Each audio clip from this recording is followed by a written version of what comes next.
All right. What's good, good people? Hope everybody's well. Welcome back to the Onyx Report, Black Masculinist news for the day. We are getting it in. Have a excellent show in line for y'all, most particularly with a guest that we haven't had for a minute. So it is absolutely great to have him back. I hope all of y'all are doing quite well yourselves. Like, share, subscribe, join, and donate. Support the channel so we can continue to bring you this independent black male thought. Y'all know what it is. So shout out to everybody that's come through. I see Indigo in the house. Adric, what's up? Corey, good brother Malika, what's going on? We got Bobby, Grab Second Gear. Nate, what's up? Kevin, Ahmed, Omari, what's going on? Joshua, Nobel War Prize. Carl, I'm listening. Shout out to Wrench Turner. What's good with you, man? Let me see. Barry in the house dropping critical information as usual. Much appreciated, good brother. AB Media, what's up? Shout out to AB. I'll make sure you support the AB Media channel. Go check him out over there. Subscribe, do what you do. Particularly his live shows. Go check those out. LXST, what's happening? Okay. Let me see what else. I'm listening. What's going on? Metacog, what's up? I haven't even followed the 100 Men in a Gorilla thing. I don't even know what's going on with it. Ian, what's good with you, man? Pragmatic Prime, what's going on? Y'all doing the most over there. Anyway, shout out to M Lavo. Let me see. Says Dr. T, the posts on Facebook are informative, especially one discussing how age, dating, and older men seem to offend people versus women who do the same. Much appreciated. If you're not familiar, you can go over to Facebook and look for me over there, Dr. T. Hasan Johnson, and you can check out what's going on there. And I think I have a limited number of spaces open, but I try to open it every once in a while. So just hit me with requests, and I'll bring you in. I post a lot more over there. I'm trying to get back on my YouTube game, so it is what it is. Shout out to Spain, man. Hope you're well. So we're going to get into a couple of things before we delve in to our main topic. Now, hopefully, this works out well as far as Facebook, hoping it cooperates. But anyway, in the meantime, y'all know how we do. Shout out to Barry Little. That donation, make sure you donate and support the channel. Y'all know the deal. See it on the screen. Patreon, Cash App, PayPal, Venmo, and of course you can hit the super chat, or you can become a member of the YouTube channel, or you can become a patron on the Patreon channel, where we do we're up to 2 live movie reviews a month over there. You can become a patron for the Onyx Report right here on YouTube, and or a patron for the Institute for Black Male Studies as well. So check that out. Check us out. See what we do, and jump on board. Oh man, we're gonna deal with a lot of that, aren't we? Facebook works. It can be a problem. Anyway, let me jump up here and get us started. Oh wait, I'm not done. Right? Gotta get the preliminaries out the way. Like, share, subscribe, join, donate. You know what it is. That's the Cash App if you want to go ahead and do that. So make sure you support the show along those lines if possible. And make sure, if you haven't already, pick up the book, Solutions for Anti-Black Misandry, to make sure that you are checking us out over there, right? So, got to get a little bit of that out of the way so we can jump to it. So, we're going to start out with something we haven't covered in a minute. This is our Sacred Black Masculine series.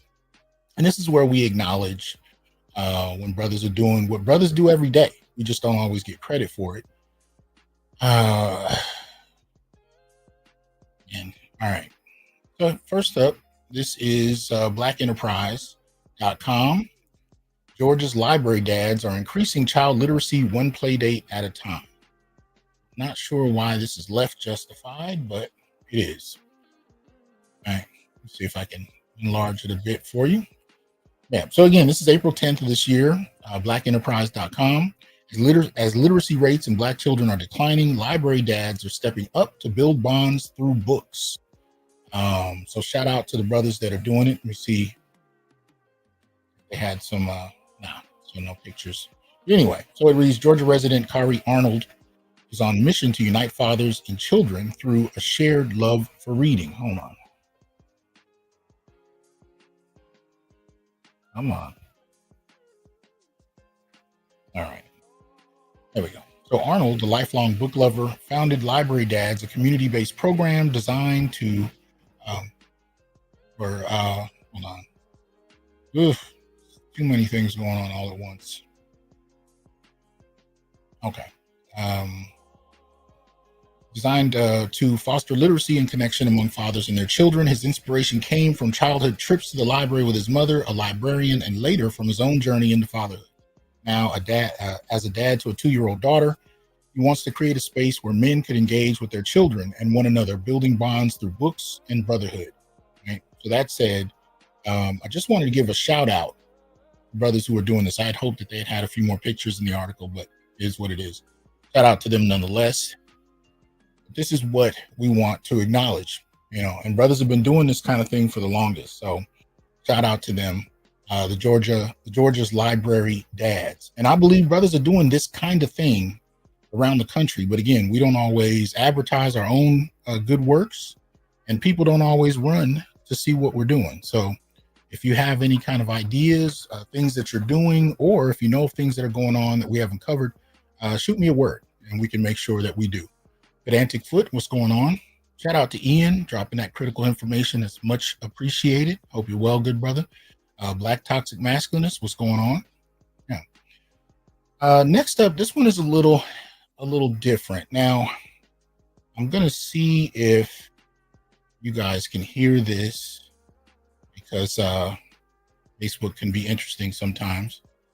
So let me go ahead and lower that a bit, and let's go ahead and bring this up.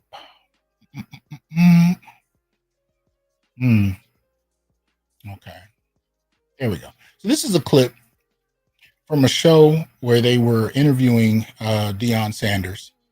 And this is about Shador. Shador's been in the news lately, obviously, in regard to playing football as an adult, but this is actually when he was a kid.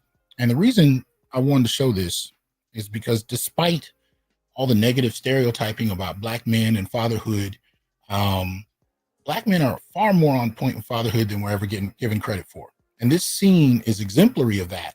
But I don't show it just because of that. I show it because it's two reasons. One, I want to demonstrate to people how many black men father and how well we tend to do it, even though we're seldom acknowledged for it. But also as a note to the brothers. That is, if your relationship with your kids aren't at the level of what you see in this clip, then that's some work we might have to do. Doesn't mean you're not already a good father. Just means it might be a benchmark to highlight where we need to go. Now, I'm just going to play a quick second just to make sure you guys can hear it. So let me see. It always takes her.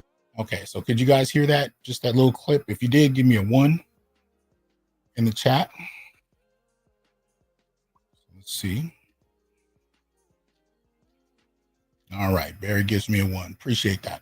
All right, so y'all check out this clip. This is Deion talking to his son Shador about the divorce that he and his wife have gone through, and he's kind of helping his son navigate how to go about it. Right. So here we go. Let's see if we can enlarge it a bit. There are a couple days when she comes back, but Shador has never gone this far. I miss you, man. Look at me. You know I love you, right? You love your dad? Yes. You love your mom? Yes. It's okay to love both of us. You hear me? You don't have to love me and hate her. Or love her and hate me. You don't have to. It's okay. I love all my kids. The love I have for you is special, baby. Why? Nobody could take it. Because God created you separate. You're your own entity, baby. You are Shador Sanders. Don't you like everybody the same? I don't like everybody the same. So you like Shao less than you like me? I love all y'all different. I love different attributes that you have. You're my son, dude. You got a wonderful, giving, loving, caring heart. That's who you are. I miss you, boy. Come here. You're a good kid. You got a great heart. Don't you? 1, 2, 3, 4. That's what it is. I love my babies to life. Right now, we need prayer. And if God is willing, and I know He is, my babies will be okay. I love you, man. I love you so much. That's what's up. That's what's up. So I just wanted to take a moment to kind of highlight to you how brothers get down and the kind of relationships we seek to often have with our kids, the types of levels we try to take it to, right? He knew what his son was feeling. He knew what his son was going through. He anticipated it and talked him through it just in a matter of moments. Now, we know without a TV camera there, it ain't always that quick. But nonetheless, this is generally how a lot of Black men roll, despite not getting credit for it, despite not being acknowledged for it. But it is what it is. It isn't about the credit. It's about the relationship. So shout out to my brothers that are holding it down as good fathers, doing their thing. And I just wanted to send this to you as inspiration to the brothers who are trying to be in their kids' lives and are grappling with it for one reason or another. This is a goal to get to in terms of the interactive part of the relationship between you and your kid. But we're going to talk today about some of the barriers that kind of get to that. So we're going to get to that in a moment. And we're going to bring on some expert support to help us kind of walk through this, right? So yeah, ghetto user, I agree. It touched me. You see, I had to play it on here because I loved seeing it, and I rarely see it. Even in movies, I don't get to really see that side of it often. All right, this is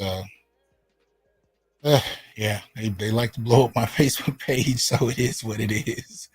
Anyway, so let me see here. So next up, damn, they're killing it too. So we got that out there. All right. So the next one is a little different. This is something we discussed on Facebook, but nothing I'm going to bring on screen. So this is really a concept that I'm throwing at the audience in regard to the Black male political agenda. And this is an opportunity for y'all to decide if this is something you think should be added to the agenda. If so, I'm not sure if I would put it into another component or give it its own separate agenda point. I'll get to that later. But I first wanted to kind of ratify this idea with you. And basically, this came out of a discussion on my page. Now, first and foremost, shout out to Marshall. He's one of the brothers that provides a lot of the background information that is crucial to a number of shows on YouTube, mine most particularly. So shout out to him for this. But he sent me some information that he had pulled together from, what was it? What is it? DeepSeek AI. It was actually quite interesting. And what he was talking about, and this is the idea that I think he pushed forward for the Black male political agenda, was the GI Bill, right? Now, if you're familiar with the GI Bill, here you go. This is actually one of the slides I use in my class. This is one of the critical periods in American history, right? This is dealing with World War II. And in many respects, the GI Bill contributed greatly to the creation of the middle class in America, right?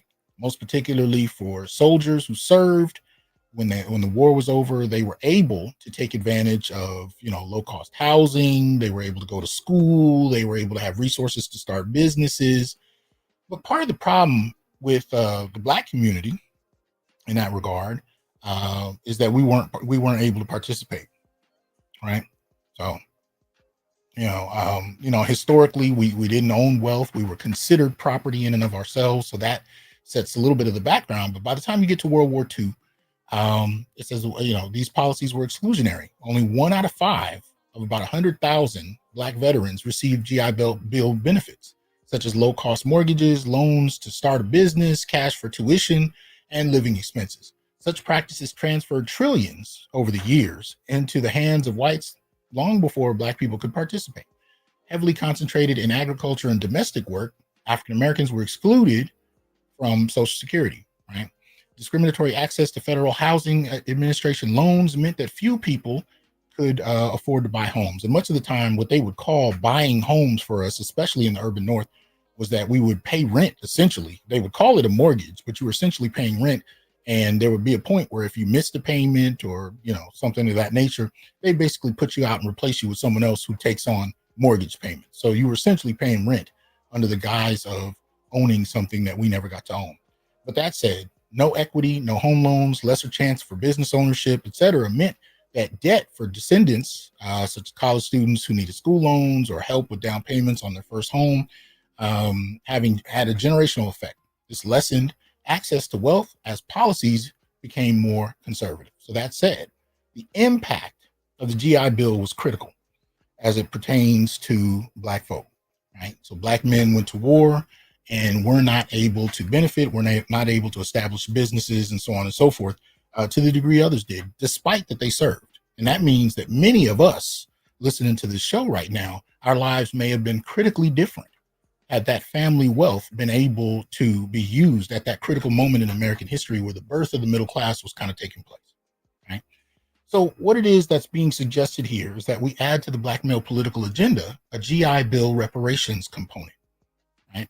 And this has to do with addressing the other 4/5 of Black men who served and did not receive what they were supposed to. And, their families should be able to do that. Now, we're particularly adding it to the Black male political agenda because this directly impacts Black men. It did then, and it continues to this day. Right? This is one of the reasons that we have our own set of agendas, our own set of ideas. So what I want to hear from you guys is your thoughts about what it should look like, what you think should be in it. Do you think it's something we should add? Do you disagree altogether? Is there something else that you believe in, or so on and so forth? So this is the discussion. And I want you guys to communicate in the live chat. And I want you to continue to communicate if you're on the playback crew in the comment section, and let us know your thoughts about a GI Bill reparations point added to the Black male political agenda.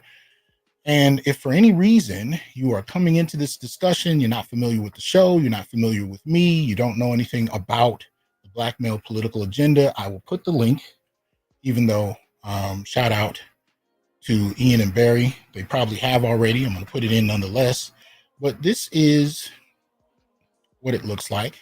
We're not going to go through it because my longtime viewers have been through it. They're familiar with it. This is the Black male political agenda. Right now, it's the 18-point Black male political agenda. When we started it, it was much fewer points than that, but it has built up to 18. So there's a little background information for it. The last time it was updated was March 26th of this year. The streamlined list shows you all 18 major points. They're either state, federal, or both. And then, of course, you can click on any of the links and it takes you down to the full listed out agenda. So we're talking about adding another point to this having to do with whether or not we believe there should be a GI Bill reparations component. And that would be specifically given to the families, the descendants of those soldiers that served World War II, right? So your thoughts be much appreciated. Give us some direction, because as y'all know, I didn't write the agenda. I tabulated it. You could say I archived it, but these are ideas that all came from y'all.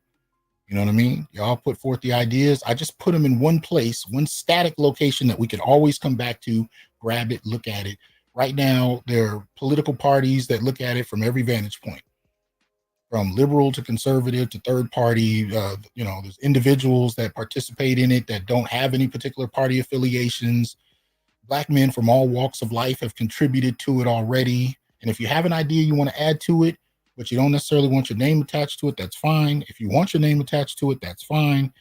Make sure you send that information to me, and we can go at it from there. But for right now, we just want to tackle this whole question about whether or not we think that there should be a reparations component for the GI Bill for the descendants of those Black men. All right. So let's get to the meat of this show tonight. Now, I want to bring up a gentleman who, as I said, has been on the show before. He's a friend of the show. He's always got an open door when it comes to the show, and he better know that, because he's always come correct. And I'm happy to be able to call on him. I'm happy he answers to the extent that he does. I'm gonna get him. I'm gonna see if I can get him to blush a little bit, because the brother just came back from a anniversary celebration, so we always want to support brothers that are doing their thing. But let me bring up Mr. Carnell Smith. How you doing, sir? Hey, Dr. Johnson, how are you, my good brother? I'm good, man. I'm good. How about yourself? I'm doing well, doing well. Just celebrated my 34th wedding anniversary, and I'll say that kind of puts me in the category of about being nearly 30 years as a men's rights advocate There you at the go. There you go. legislative level. There you go. There you go. Now, I should say that anniversary is particularly important if you know anything about what this brother has been through before he got married. That is not just any anniversary. he went through a lot of the hell that many of y'all are familiar with and whatnot. So this is significant on a couple of different levels. But if you would tell people, reintroduce yourself to the audience and particularly the newest people who are listening. Tell us about Carnell Smith. Okay, sure thing. First, salute to everybody out there in the Dr. Hasan audience good fans of the Onyx Report. I'm grateful to be invited back to the Onyx Report. I am Carnell Smith. I'm known as the paternity coach.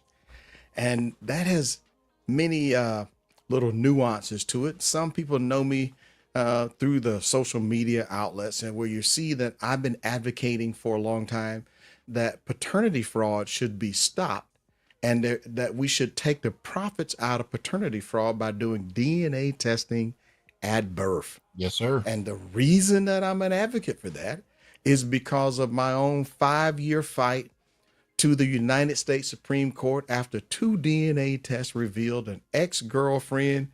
She pulled one on me, Dr. Johnson. She sugabooed. Well, I'm gonna say she fugabooed me. That's what they say in New Orleans. I've been Shanghai tricked, bamboozled, and over a course of that 5-year fight, I was advocating that the truth should be the standard in the family court, just like it is in the criminal court and any other court. And yeah, shout out, Brother Jerome. I was honored to be part of the Black Manosphere Conclave for 2 years in a row. I'm hoping more of the brothers will connect and be back. But the thing here, I think that what's a good part is that I wasn't just advocating for myself, Dr. Johnson. Mm-hmm. The thing that really, really teed me off was, one, I could talk to several judges, in a non-court fashion and ask this, well, why is it that you guys don't want to allow men and teenage boys to challenge paternity using DNA tests? Mm-hmm. And it's going to tie into why you and I connected today. And a lot of people were quick to throw in my face about best interest of the child, right? Mm-hmm. And I would ask, well, how is it in the child's best interest to take my money and resources from my own biological child? Mm-hmm. I happen to believe that Title 4D at the federal level and the financial incentives and bonus payments has led to many of the states being so focused on getting their metrics for paternity establishment, collecting child support, that it works against active dads. And it also works against paternity fraud victims. But in a nutshell, I talk a little bit about that in my book. My first book is Trapped by Law: Stop Paying Child Support for Paternity Fraud. And it's based on my experience that the only way to get this resolved so that you could take the bias and take the judge's prejudice and whatever animus they may have toward men, which amazes me because anybody could just pick the judge and put his name down as the father of a kid with no proof. And I found that the only way to deal with this was that you had to have statutory law that says, when you meet these conditions, such as DNA test at 0%, and the mother has acknowledged that, one, she never told you about the other paternity candidates, and you're willing to submit under oath, given that you knew, look, if she had been required to inform you that there were multiple candidates of paternity, you would have been warned to not take her word. And they'll say, well, if she can lie on the document, she can lie to a public agency or private agency, there will be consequences for that. Well, I faced tremendous opposition when I said, well, this is in effect is fraud because she has knowingly and willingly concealed information in her pursuit to get money, resources from a guy who she wants to be. And I call it father shopping. Some women are so bold as that they pick the daddy after they have conceived based on that's the guy who's got the most financial advantages, or that's the guy who she's in love with. You know, like you might be the good guy. However, she might be out in the streets with Chad Roan and Pookie. Yeah. Well, if she gets pregnant by the guy that works at the local grocery store, but she's also dealing with an NFL player, who do you think she's going to list down as the father?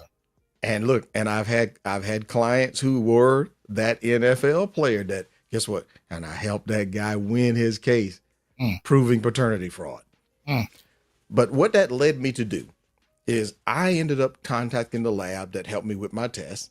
And as I talked to the state legislature here in Georgia, before I went on a tour going around the nation, trying to help other groups and advocacy teams push for similar legislation, they kept asking me this one question. They said, well, we don't think it's that big a deal. We think this is something that only happens to low-income minorities. That's code for Black men. Right. Therefore, it's not that big a deal. So with my little happy self, being an engineer by trade, I'm like, well, let's get some good, reliable data. I contacted the labs and said, well, listen, what is your exclusion rate over a 3-year calendar period? And that means out of all the tests that you do, how many of them turn out that the results are 0% and that the accused man or teenage boy is not the father as someone has claimed? And they say that varies from 30 to 50% of the guys who get tested. Yeah. Yeah. And then I said, well, that's amazing. So then I went to the lab that was providing DNA testing for the child support services in the state of Georgia, statewide. And that lab said, oh yeah, it's averaging about 1 out of 3. We get about 33% of the guys turn out not to be the dads. And in some cases, we have to test as many as 6 guys, but before we find the guy who is the kid's father. Wow. So what that led me to do is present this information to the state legislature and say, it's not a one-off issue. It is just because you see Carnell Smith here. I said, let's not make sure that you guys think this is a rare thing. I invited paternity fraud victims and their families from the military, police officers, attorneys.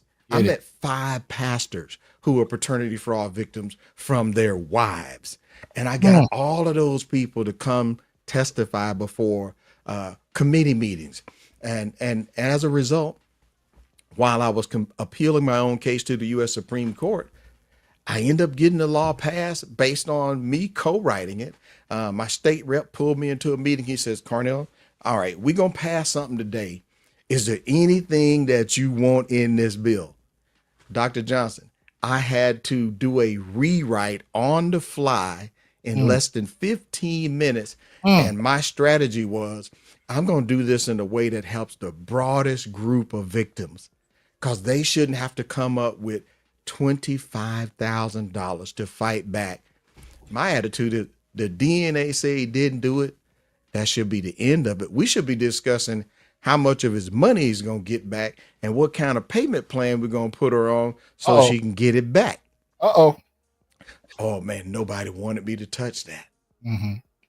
Well, I'm happy to say that I finally got it passed. It was signed. The state of representatives passed it 163-0. So that means I got support from Democrat, Republican, Libertarian, Communist Socialist Party. Yes, sir. See, my attitude and strategy is like, put my own personal political beliefs aside. This was an issue about what was affecting people.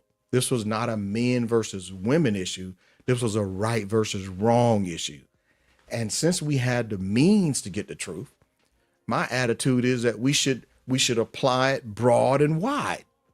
So next we take it over to the Senate. The Senate agrees and they pass it 45-5. Nice. What most people did not know, I had discussed this with the governor a year prior to that. And at that time, with him being the leader of the executive branch, he says, there's nothing I can do about this until some legislation comes across my desk. I told him I will be back. Took me 2 legislative sessions, and in 1 calendar year, I came back to him and he signed that legislation live on television with me, all of my attorneys there, Nice. and a whole group of paternity fraud victims, their families. Man, they even had the kids there in the strollers that like now their daddy's money is going to be able to come stay home with them and their daddy's money is going to be able to take them on vacation.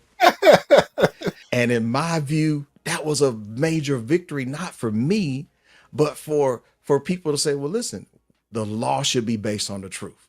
Right. The judge should have to make a decision based on the truth. Mm-hmm.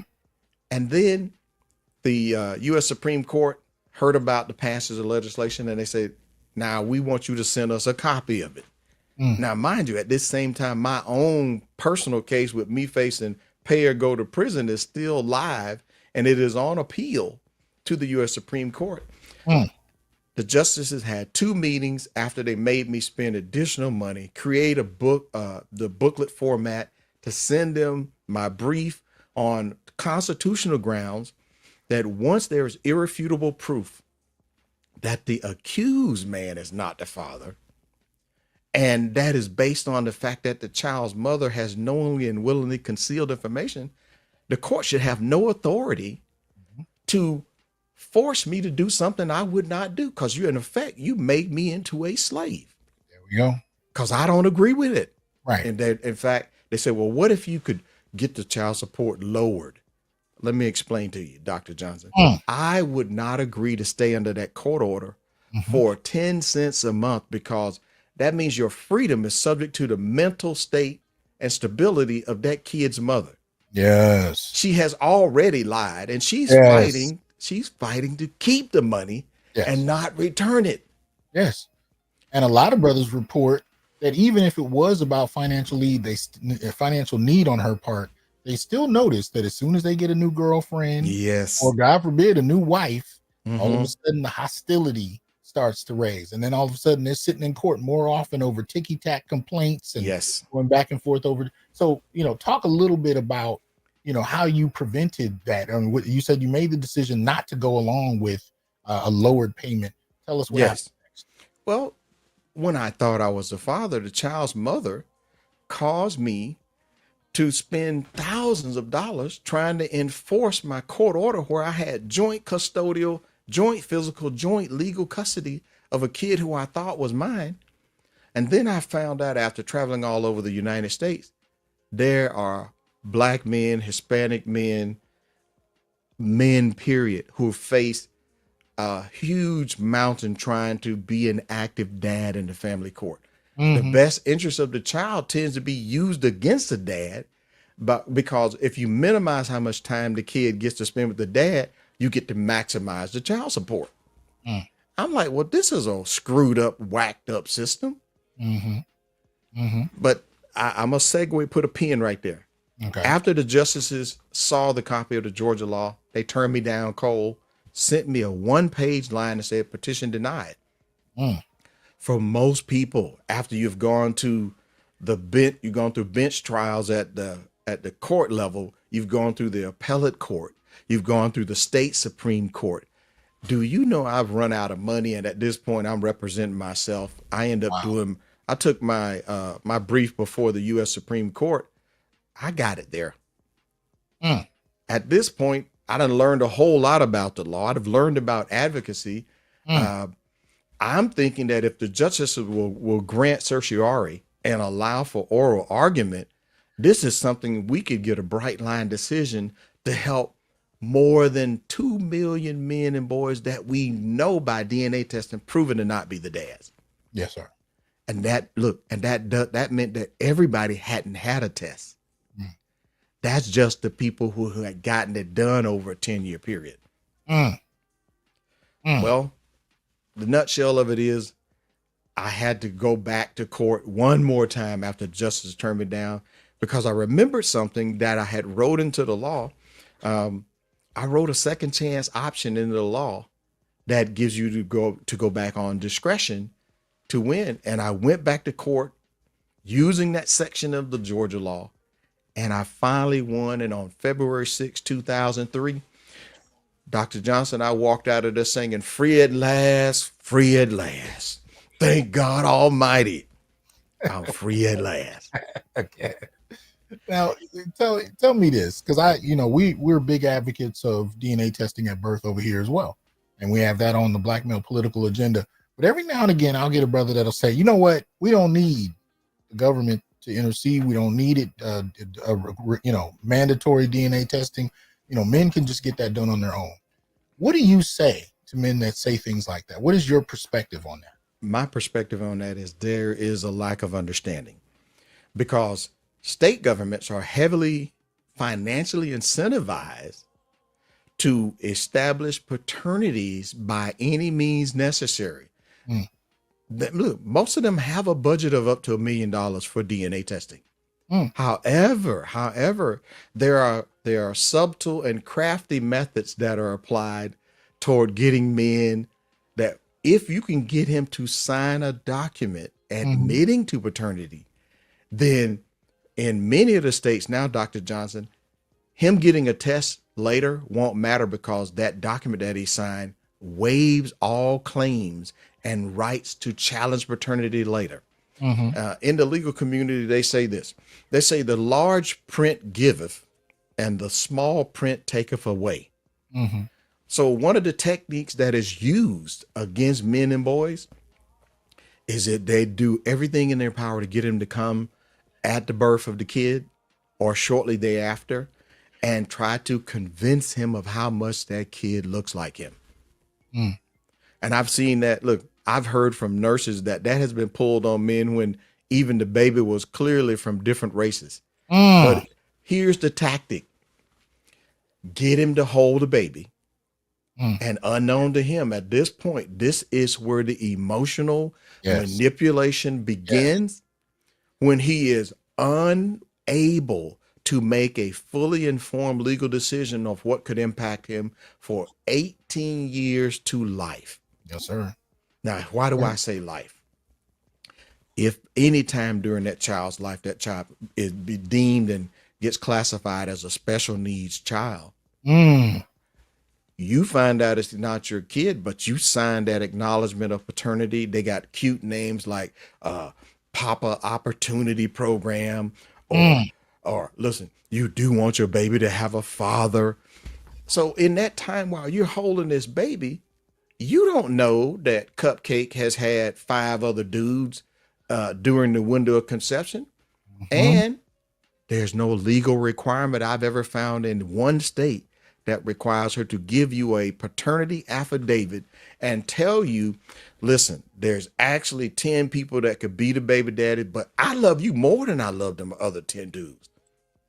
Plus, you got a W-2 job. Them other cats, they make that money out in the street. Yeah. I need you to be my baby's daddy. Right. Is she gonna tell her husband that at the bridal party, or what is that party they have before they get married? I know what you're talking about. Where some of the brides get wild and loose. Yeah. And look, actually, some of them women have been found to have gotten pregnant by the male strippers that they had that last hoorah with. And because it's not uncommon that you would have relations with your brand new bride, all she does is do this, Dr. Johnson.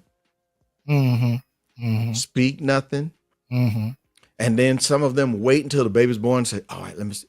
How much does that baby look like him? Wow. Look, if that baby's got a skosh of melanin close to him. Well, look, light skin runs on my side of the family. I understand all your people don't have as much melanin as Mr. Smith, but green eyes run on my daddy's side. And just like that, Dr. Johnson, men and teen boys fall prey to the lookalike test, which is an extremely low standard. Oh, yeah. For determining who's your baby daddy. Yeah, if you've ever sired a child and you've seen that baby's, especially the first month, you've seen how many ways that face changes. Of Just naturally, course. a newborn baby does not look the same from day to day. They're changing their, so to base Absolutely. your entire participation solely on that is incredibly ludicrous, but it speaks to something that you're pointing out that I want people to get the gravity of. When we talk about DNA testing, mandatory DNA testing from birth, Hmm. this is already upending families. This is, and to some Yes. extent, to a great extent, it should.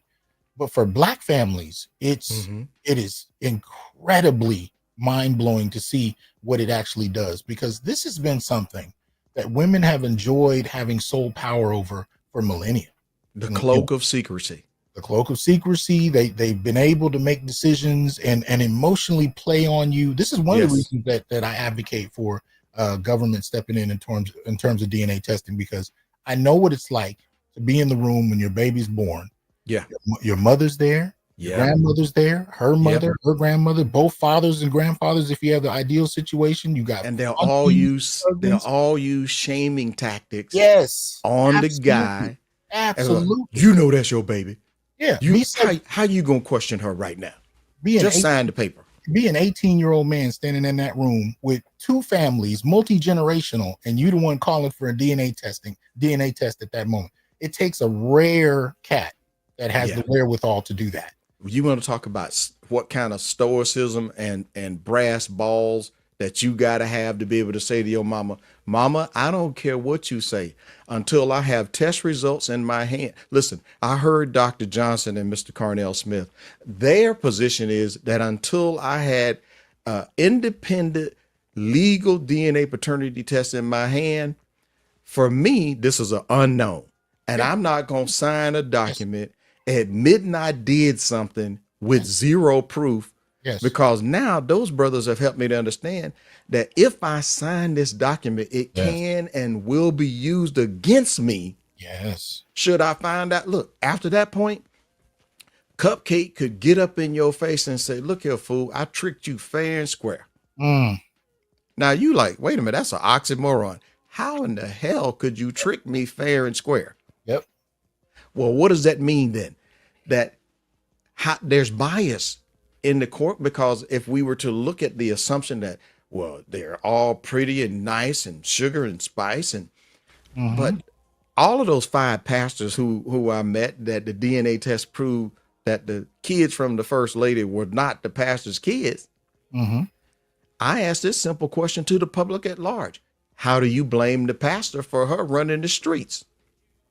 Oh, She's woman enough to get out there and answer the call of the streets, and she got to look. Equality demands equal rights, equal responsibility, and equal accountability. We're yes, gonna hold her to it, and she gonna make her name Pookie, Ray Ray, Chad, Road Dog, name them all.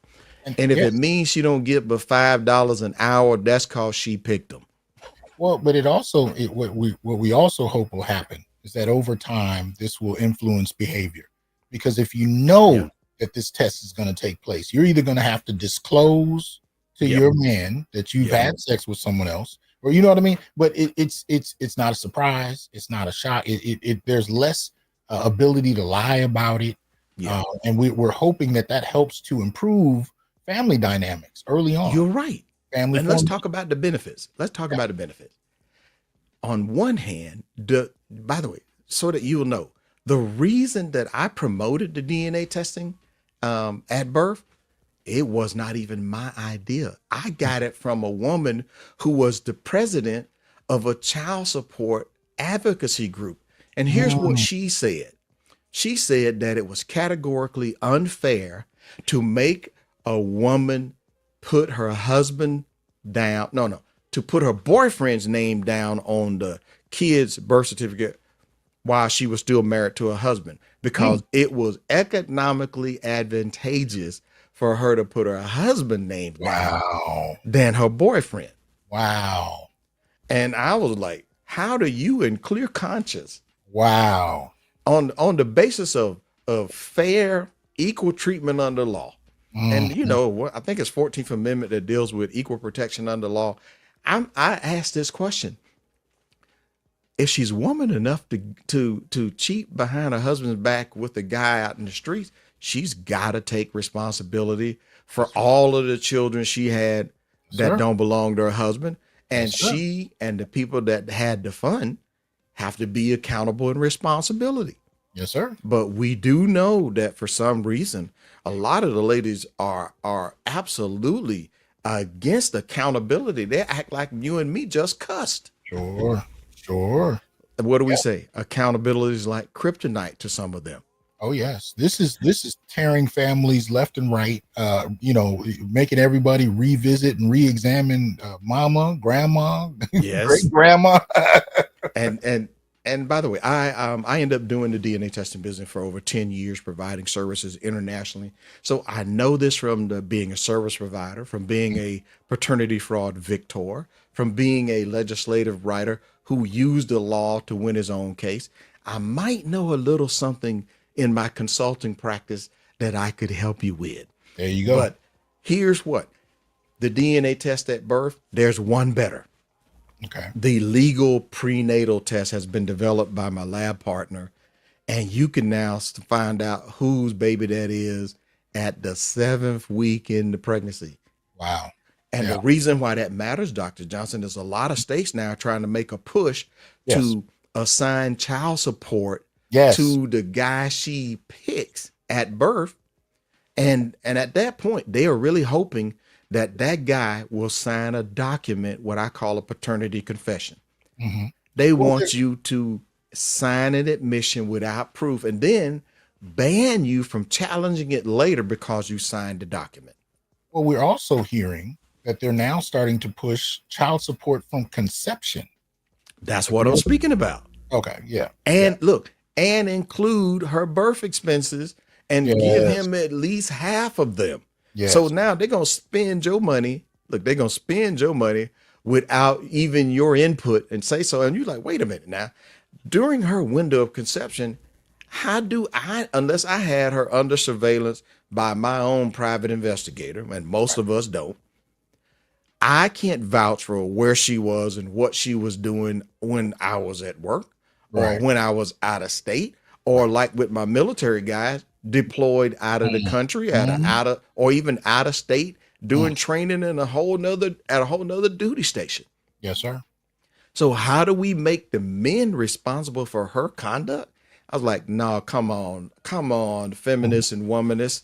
I need y'all to be standing up there saying, just like y'all took your bras off to demand equal rights and stuff. I'm saying now you gotta, I don't care if you take them off and sling them around your head. You gotta say, listen, ladies, girls, we gotta tell the truth. And since they were opposed to DNA testing at birth, and they were opposed to letting men and boys off the hook, they were like, well, you're trying to weaponize DNA testing against women. A judge said that. I'm like, no disrespect, Your Honor, but what you smoking? Yeah. Because for you to say that DNA testing is being weaponized against moms, I'm like, are you saying there's a lot more paternity fraud than I know about? That such that you don't want it to become standard practice? Listen, if we do more DNA testing, then economy of scale will cause the cost of the DNA testing to go down. And a member of your audience did ask about the cost of the prenatal test. Essentially, it's a blood draw from the mother. You can get cheek swabs from the mom and cheek swabs from the dad. It is under $1,000 unless you want to put a rush on it. And now think about this. It can be like $395 if you wait until a kid's birth. But with these laws being pushed to get you on the hook for conception bills, it's in your best interest to find out what the truth is by that 7th week, because if and speaking as a man whose wife has taken the DNA test with me, look, once I found out the ex-girlfriend lied, I would never want to deal with that mystery ever again. Yep. So I can show you what it's like when the test says you are the dad when you're not the dad. Then let's just make it so that men and accused teenage boys can make an informed choice based on results in hand, Now, if he's 99.99 and he's 2 billion to 1, that is him, and he doesn't have an identical twin, it's him. And guess what? He might not like it. He might say, like, dang, I'm stuck with her for, yeah. Well, at that point, it's a foregone conclusion. Yep, bro, you did it. And guess what? They'll hold you accountable, even if she dived in the trash can, took the condom, and inseminated herself. If it's your DNA, you pay. You would be surprised at how scandalous this can be. Yes. But the net of it is if you get the accurate paternities established and the identity of the mom and the father, then the child's birth certificate now becomes a reliable document. There you go. Without that, I'm gonna say it, and people might throw stones at me, but you hope your mother told the truth. And since I have I took a DNA test with my dad. I got an ancestry test done with my father, my brother, some of my siblings, first cousins, and I found out my mother told the truth. I wanted to know. Did you hear me? But guess what? A lot of people are finding out when they do that ancestry test. Their mama lied, their grandmama lied, their auntie lied, and so many people knew. Nobody told the dad. Nobody told Uncle Junebug. Nobody told Granddaddy. Yep. And their attitude is, well, if we're not going to talk about that stuff here. And I'm like, no. I come along now as an advocate saying, no, we're going to burn down that cloak of secrecy. Yes, sir. Because the children deserve to know that their medical history is based on the truth, on who they're really related to and what are they subject to. Because in some cases, let's say it's not just based on environmental things, just based on how food is cooked and prepared, but you're subject to greater risk of some forms of cancer. There are many diseases like sickle cell and some other forms that are carried because both of the parents that they carry the trait, but they don't have the disease, but there's an increased probability that the child will manifest the disease and will suffer greatly. Right. But listen, people say there's something wrong with me and the Onyx Report advocating why not give men the ability to be able to make informed decisions based on the truth.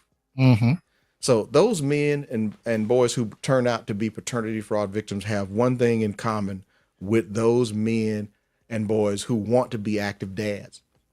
A lot of them have developed a relationship and a familial bond with the child who they believe was theirs, been told is theirs.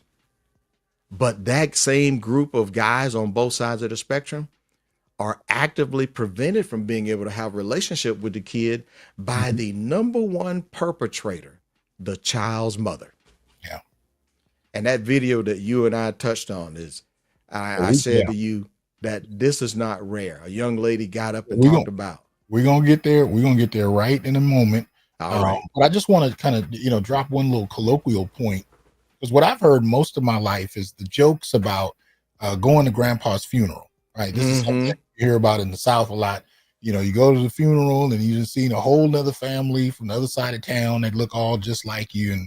And these were kind of jokes made at black men's expense, and it highlights infidelity on men's part. But didn't nobody want to talk about mama and grandma, and why there'd be one or two kids that don't look like nobody else in the group. Nobody wanted to talk about that. This is a human element. This is not something that is endemic to men. This is something both men and women can participate in. And this is the first time we can really say in history that we're reaching a point where men can finally have access to the truth. Yes. Based on technology in a way we've never seen before. It's cheap. It's quick. And, you're no longer dealing with superstition, guessing, facial expressions and skin tones. Now we can get to the core of it and find out what's going on. And that is going to upend and I say this all the time, especially on Facebook, that's going to upend the black family as we know it. And we've seen glimpses of this in some of these talk shows, that like to really do the big dramatic reveals, but they still speak to a truth that is becoming more and more of a reality. This stuff has always been under the purview of women. And it's now being taken out of their hands, and a lot of women are not happy about it. Yeah. And a lot of men are finding out female nature for the first time. Yeah.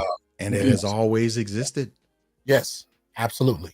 Absolutely. And it includes the women we love and respect, you know, the mothers, wives. It Yeah. is what it is. It includes them. You have to be able to deal with this because this is real. But Look. as you intimated, we came together to do this show because there was a particular interview Yeah. that I posted on my Facebook page and you commented on. Mhm. And I wanted to get your take for the edification of the brothers here on this. So this is a Facebook post. It's about 8 minutes long. So I'm gonna let you guys know that up front. Let's see here. I sped it up a little bit. I put it at like 1.25 speed. I'm just going to play a quick second to make sure you guys can hear it. So as usual, be prepared to give me a 1 if you can hear it, 2 if you can't. Here we go. When I was born. Okay. So if you heard that little snippet, let me know. And we'll go from there. So shoot me a 1 if you heard it, or 2 if you did not. All right. So Sean Grant says he got a 1. All right. So this is, like I said, it's an 8-minute video, but I think it's crucial and speaks to something we got to talk about. So check this out. When I was born, my mom was married to my father. They had a total of 4 kids together, so I'm number 3. And when I was 5 years old, my mother and father got divorced. We never saw our father again after that. Shortly after, my mother moved in her fiance, and then within a few months, we were leaving New York and moving to South Carolina. I started college at age 17, and around maybe age 18, I started working Fashion Week every season. I started working for Jay-Z when I was maybe 20 years old, and then I ran off to Paris when I was 24, and 25 went back to the States and started my own company at 26. In the duration of the time when I was gone, my mother was telling my younger siblings, you know, Arya doesn't like you, she doesn't want to be around you, which is the same thing she told us about our father. He doesn't want to be around you, he's a person, he wants nothing to do with you. So when I left, that's what was told to them. And Wednesday morning, I had a gym class. When I walked 1 block up, I saw this woman who looked very familiar. We both looked at each other, kind of like this, I know you, but I don't know you. And I got halfway down the street, halfway down the block, and something in me said, go back. At this point, she is with 2 other men who are looking at me as well. So she went to get in her car, and I ran across the street to the 2 gentlemen that she was talking to. And I asked them, by any chance is her last name Smith? And they said, yeah, why? We might be related. And they said, oh, who are you related to? And I said, Jerome Smith. And they both just gave me this look like, oh man, because my family is well known in this city. So they're waving at her to come back. As she approached me without me even saying anything, her response was, the last time I saw you, you were in diapers. And that woman was my dad's sister. And I just burst into tears on the sidewalk. Basically found out that my mother had kidnapped us 30 years prior. My mother would contact my father's family, and she would say to them, if you send me money to help me out because I have 4 kids, I'll let you see them. Like, we can work something out. And my father's family was very successful. My uncle was in the NBA. My grandfather was a freedom rider and worked with Dr. King. My dad also did very well. He was a designer, but it was never enough. My mother was very money hungry and very greedy, and she didn't get what she wanted. She would either find a way to get it or ruin someone else to get whatever it was that she wanted. Weird thing was, my dad's sister asked me, well, what were you doing in New Orleans? Like, what did you originally plan to come here? And I had tickets to go see an artist named B Mike, who does a lot of street murals around the country. Everybody again gave me this look of shock. And he said, that artist that you bought tickets to see tomorrow at the same day and same time is revealing a portrait that he did of your grandfather. And my whole family was going to be there. So whether I bumped into them on the street or bumped into them through this artist, or I just saw my grandfather's photo in passing, I think I would have bumped into them anyways. After meeting my dad's sister on the sidewalk, she said, I'm going to take you to the art event tomorrow so you can meet the rest of your family. And the only person I remember spending time with was my grandfather. I remember him very well. Most of the people that I met that day, I had never met before. And it was crazy because people knew who I was. There were people who were telling me stories of my dad, people who went to school with my father, people who had our baby photos in their cell phone, and they were showing me the photos that they had from 30 plus years ago. So it was very intense for me because I was a kid. You're surrounded by all these people, you don't know any of them, and everybody's giving their stories and sharing memories that I don't remember or I wasn't there for. In terms of my father pretty much gave up on life, unfortunately. From what I was told, he spent a good amount of his time, a couple of years looking. He ended up on the street. He was homeless for 15 years. His brother, who was in the NBA, went up to New York and told him enough is enough. Like, we can't just leave you out here. And then moved him down to Atlanta, where he moved in with his mother. I haven't seen him yet. I know he's in Atlanta. His family has said that he has pretty much cut ties with everyone because it's been so painful for him. So now I'm just trying to locate exactly where he is, but I also don't want to push it, because if he's saying he's not ready yet, I kind of have to accept that. I mean, to wake up and your 4 kids are gone, which were your life, and nobody's really doing anything about it. And the person who took them is now trying to blackmail your family. Plus, she ran off with the guy that she had an affair with, and now he has your kids. I mean, the whole thing is crazy. So I don't blame him. He did what he could. And even my grandfather, when I saw him for the first time, told me, I went up to New York and looked for you guys, and I used to sit in the park and hope that I would bump into you or that you would walk by. And he got very emotional because he said, at some point I had to stop giving your mother money because I realized she was just using us and we weren't going to find it. I have no expectation in terms of my mother. I don't expect her to come clean. If you've created this lie for 30 years and you've gotten away with it, you've gotten everybody's money and you've been able to manipulate everybody to get what you want, are you really going to come clean 30 years later and admit that you did all this to all these people? And it wasn't just us. You hurt our father, you hurt his family. You stole money from multiple people, psychologically ruined some of your kids, moving them around so much and hiding them so much. And then you have your husband as well. So all of that just for money is pretty crazy. It's unfortunate now because I have no association and no communication with my mother or my siblings. My siblings have chosen my mother's side. And a lot of people think, oh, it's so sad you don't have a relationship with your family, or it's so sad, you don't have your mother. I never saw her as a good person. For someone to let someone physically hurt their children, I thought was horrible. For someone to use their kids for money, I thought was horrible. That day was confirmation of all the things that I had suspected, because growing up and kind of throwing out these thoughts that I had, it would be shut down. I was told that I was crazy. As difficult as it was to hear the truth, it was kind of comforting to know that everything that I had suspected was actually true. Now I don't have to wonder, am I just being horrible to my family by assuming these things, or am I wrong in thinking that my mother is this bad of a person? And so for me, it was just confirmation. And I'm able to close that book on my mother and not think twice about having her in my life in any capacity ever again. When I found out about what my mother did, I basically backtracked 30 years. So I contacted every school I went to see if I can get records to find anything. I contacted every doctor's office. And when I talked to one guidance counselor at one of my high schools, she said to me, you really need to share this story to show kids who grew up in a household like you did that you can still have the life that you want and still create the life that you want without your family. I would say that guidance counselor was really my inspiration for sharing my story, because I feel like there's a lot of kids going through the same thing. Why me? Why am I the one who walked into my father's sister on that day? Could have been anybody. I think out of everyone in my family, I'm the only one that would actually speak about it. I think everybody else, even if they had bumped into my grandfather somewhere, or if my mother bumped into them one day, I think everybody would just kind of keep it to themselves. And I don't think anything's being solved by doing that. I think a lot of kids have shame when it comes to child, or when it comes to not having good parents. I think it's a lot more common than people realize. But I think the only way to fix it is to talk about it. So I think it's very important. All right. When I was born. Okay, hold on. So,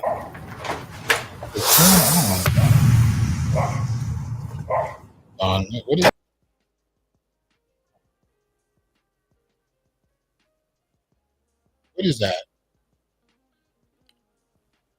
I can hear you now. Hold on. I'm hearing something. Well, it's not in my headset. Dang it. Where's this coming from? I think it might be in your environment, but it's not coming across on the stream. I'm sorry. There it was. Okay. I'm sorry about that. Carnell Smith, man, talk to us. Okay. Tell us what about this story is critical for us to understand. First, thank you, Dr. Johnson, for willing to talk on the tough topic. And I said, we need to speak on this, because first applause for that young lady, willing to talk about something that in the community that a lot of the sister code does not want to be discussed. They want the mothers to be elevated to a platform to where they are always sweet and nice, and that even when you see them doing something wrong, you're supposed to look the other way. 30 years separated from her father. And what I'm talking about here is that there is an aspect of the social, emotional, mental, as well as the financial impact to men, that men are treated as disposable. Yes. And there are some things that we can do about that on our side of it. But did you hear how much that crushed him to where I believe that brother made his he probably made his life and his world his family. And it is not uncommon in that scenario. That divorce happened not because he wanted to, Mm-hmm. but with the advent of no fault divorce, you can catch her in your house, in the bed with somebody, and you go to court. She files on the grounds of no fault divorce. You get to pay her alimony. You get to pay her child support. She moves the dude in, or moves to the dude that she's having the affair with, just like that young lady described. And now that dude is raising your kids. And sometimes there's a greater risk of abuse for the kid with the stepfather, more so than their own father. So now you got this guy who was emotionally destroyed to where he has pretty much lost his will to go to work, and his motivation, his joy, his happiness that was centered on his family. To prove that is not rare, all you got to do is go in and do court watch. I don't care what state you're in, what county you're in. Take your notepad and go in as an observer in family court and watch what happens regardless of the color of the men. Those who those who come in unprepared, and they think that the playing field is level, and they think it's the court's job to help them get at least 50-50 time with their kids. If you don't aggressively advocate for your interests, or make sure that you have legal counsel who is fully prepared and committed to advocate aggressively in your best interest for you and your kids, you lose by walking in, by being deluded into thinking that it is an equal, fair playing field. Divorces and the overall, they share the same thing. It says that 8 out of 10 divorces filed by mothers. But guess what? 8 out of 10 times dads lose custody of the kids. So much so it happens so frequently. Even though there's been an increase, they're saying maybe now closer to 20% dads are getting custody. Why it's not 50-50? Yeah. Well, what this has, had fueled my own advocacy. I suffered from a very similar fate as that guy. But I poured myself into my work, because even though I had joint physical custody, my kid's mom moved away across state lines. As difficult as it is to enforce your parenting time for your kid while you're in the same city with an uncooperative parent, it is exponentially harder to do when your job is in this state and this is where you make your money. And you've already assessed the job market in the state where your kid is, that you would make less money, but they will not decrease your child support payment. If you try to go where your kid is, it requires that you have to make some judgment calls, right? The number one contributor to bankruptcy outside of medical is family court for men. Wow. Yeah. And I got that information from a bankruptcy attorney. And I'm speaking to your audience as a guy who has been bankrupted from fighting in court twice. I fought to see my son, but once she crossed that state line, that thing became exponentially difficult. And every time we go back to court, they didn't do it. She didn't get any consequences for not letting me see the kid. Right. And as I traveled the country, Dr. Johnson, I heard the same thing from Black men, Hispanic men, white men. And that fuels my passion and desire to be an advocate at the legislative level for dads, because it shouldn't be that difficult for a kid to have a protected relationship with their father and their paternal family. Yes. I've actually asked this before lawmakers and said, well, listen, why don't you determine the best interest of the child based on the parent who would ensure that that kid has frequent, consistent, quality contact with both sides of their family? And I can tell you now, automatically that would jeopardize a lot of moms from getting custody. Because they tend to, as a group, they tend to weaponize the child against the father. Yes. And then by deliberate constructive actions, alienate the kid against the father. And I've met kids, teenagers, the adults who were kids, and a lot of them have a lot of vitriol and animus toward their father because for their whole life, they've only heard one side of the story. Mm. It's the person that look, your daddy don't want you. Your daddy don't love you.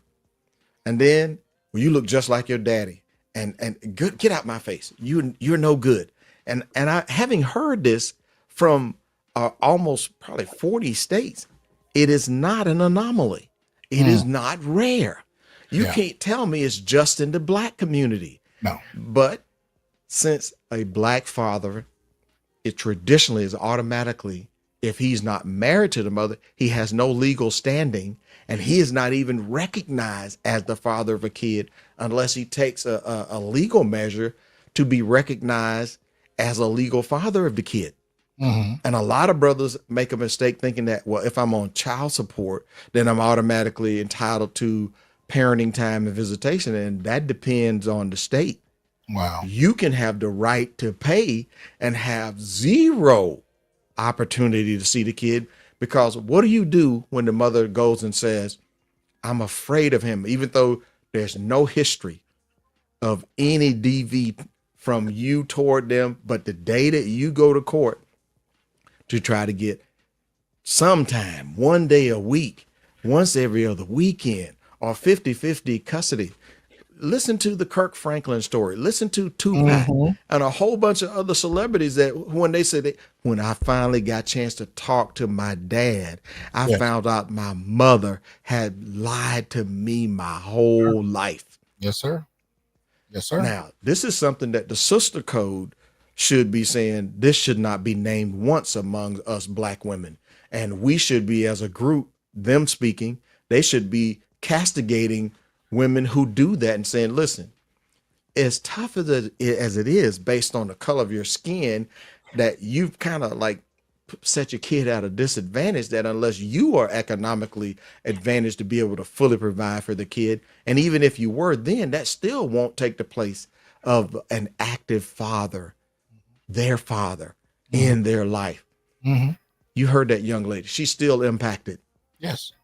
But by the grace of God, in my opinion, that happenstance and chance, she meets her family, her paternal family on the street. She actually gets to meet and talk to her grandfather.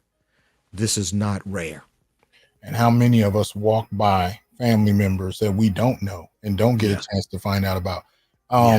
Now, I should say just real quick, that's one of the reasons that we advocate for automatic 50-50 custody upon divorce, and then, you know, the particulars be debated from there. But that should be a default. It should be. 50 should be a and default. It can be. And it can be. We just have to advocate, because a lot of this behavior that we point out, I don't put this stuff up here to say that this is how all women are, all Black women are, whatever. I put it up here because much of this has been conditioned through policy.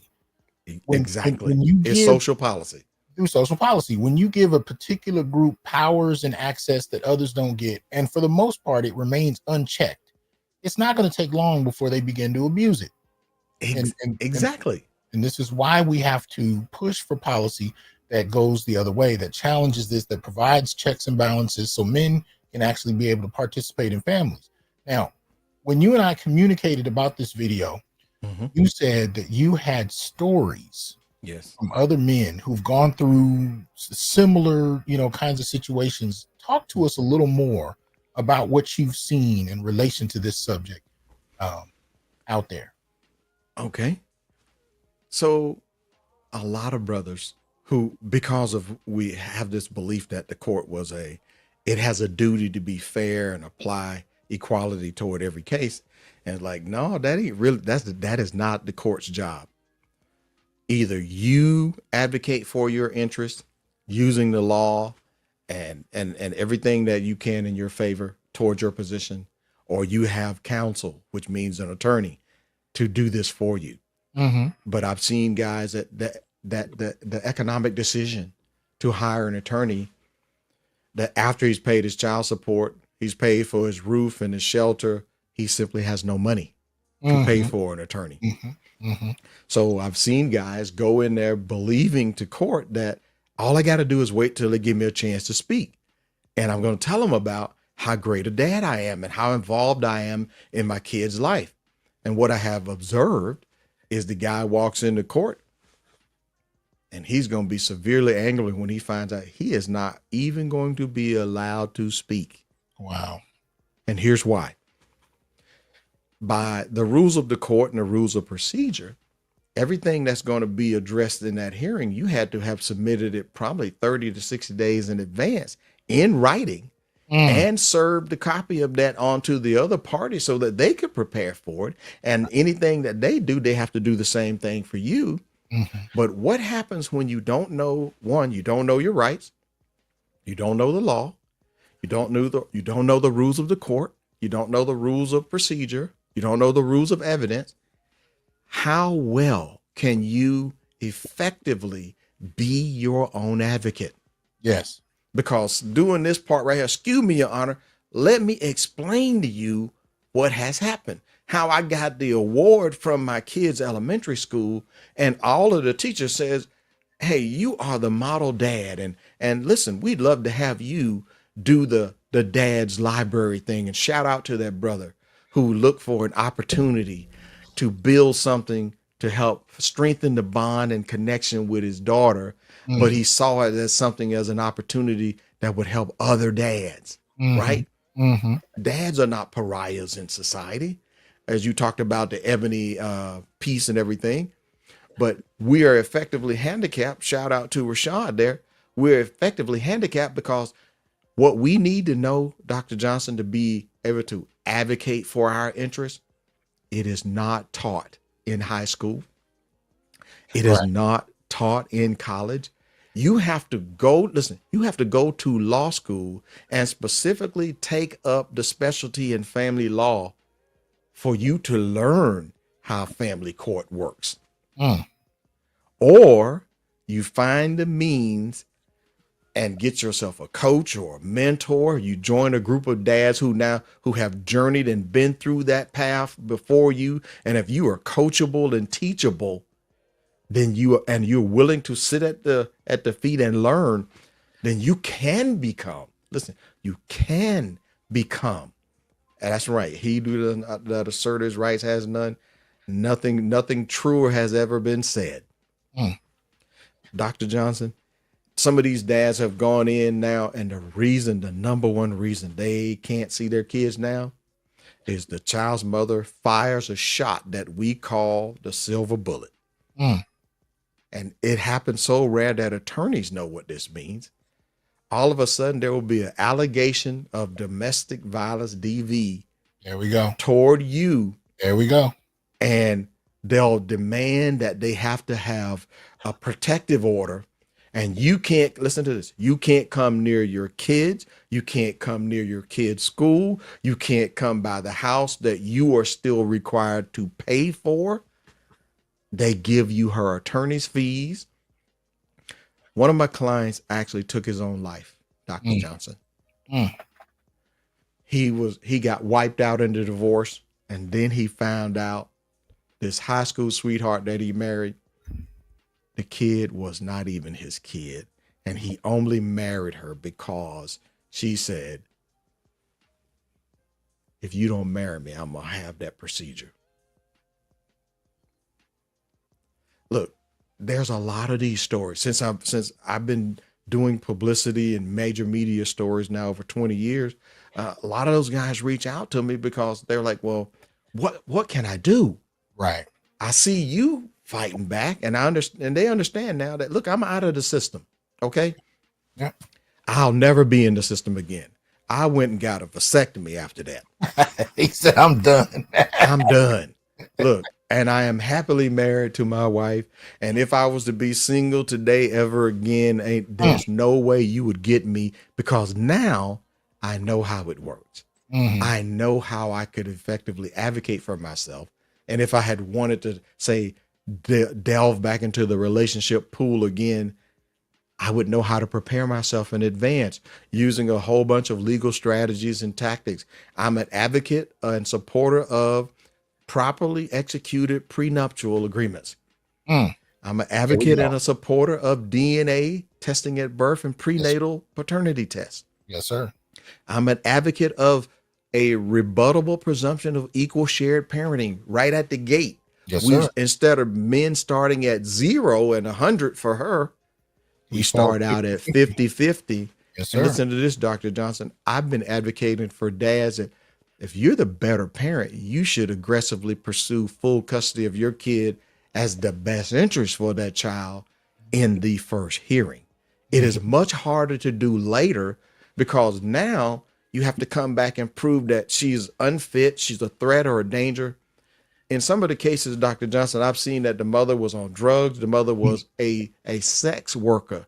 I'm talking like she is working in the club. She's on them poles. She making her money on the club, on the poles. And these days, I'd imagine that'll be OnlyFans and a few other things.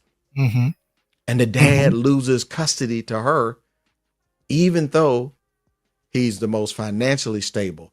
Yeah. He's the one most mentally, emotionally stable. Yeah. And a lot of kids are going to end up suffering in a whole years of chaos. Yes. Did you hear the young lady talk about what her life was like? Mm-hmm. I believe her mother was an agent of chaos. Yeah. And we know statistically that children tend to do better when they're either in a 2-parent home or in a father-led home. Absolutely. So, absolutely. You need to push for that. And the sisterhood code does not like us to don't confuse them with the facts. They want to talk about feelings. And I say, listen, your feelings don't outrank the facts. No. Look at how many of the folks in the juvenile justice and to the prison pipeline, where did the majority of them come from? Single mother led households. Now, am I by and large blaming the moms? No, but I'm saying you can't look at the data and not say that those children are not disadvantaged when economically, unless the mother has marketable, employable skills that catapult her above minimum wage, those kids are going to be economically disadvantaged by her actions. Yeah.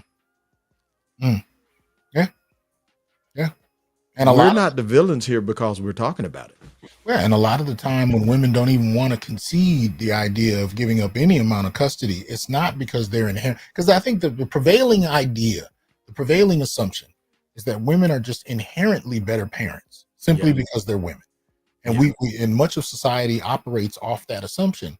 But the reality of it is, and we've witnessed this in the Black community, a lot of that is really more about control. Yep. Really more about securing resources. Has little to do with children. We've seen example after example of children living horrible in terms of the quality of life, living horrible lives. Simply ding. And then in certain circumstances, you have cases where women will give custody to the men. Well, not custody, excuse me. They'll give the children to the men as long as there's an understanding that she continue to get paid.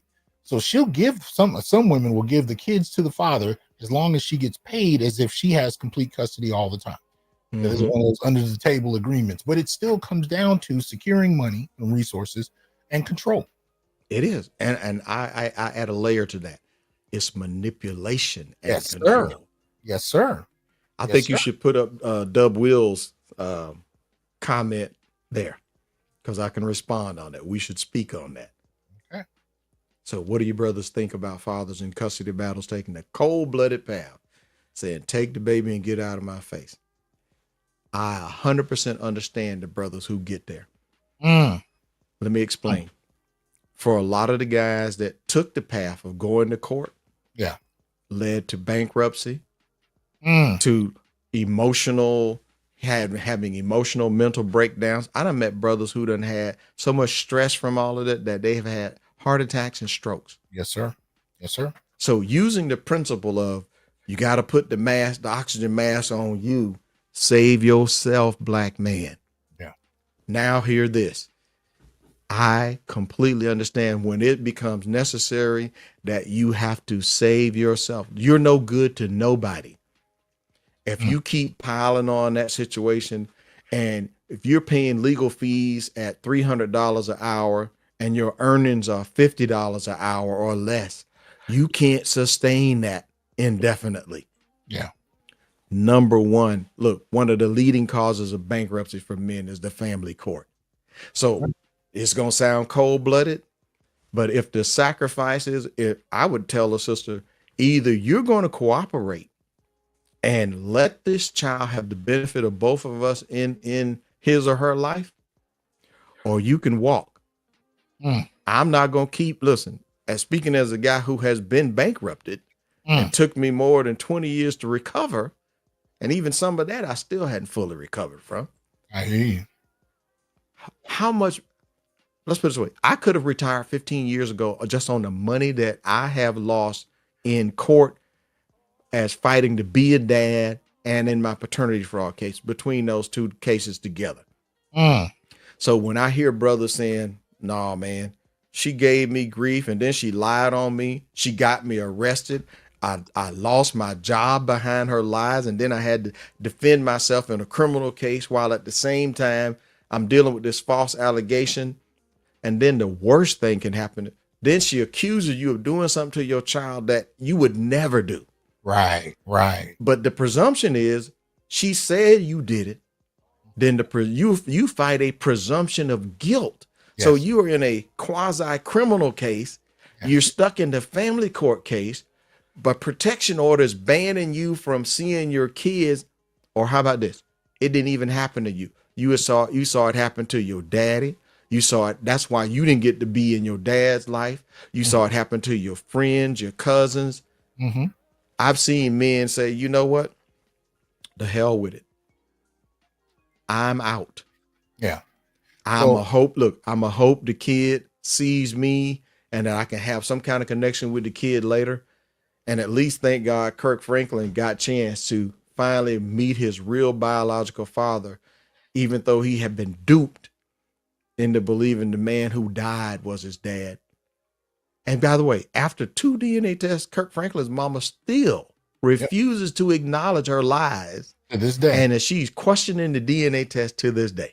Yes, sir. Yes, sir. Look, I have no sympathy for that woman. No, none at all. And I've covered that and played the video because he did a show, and we played a segment of that and talked about that because that's really happening.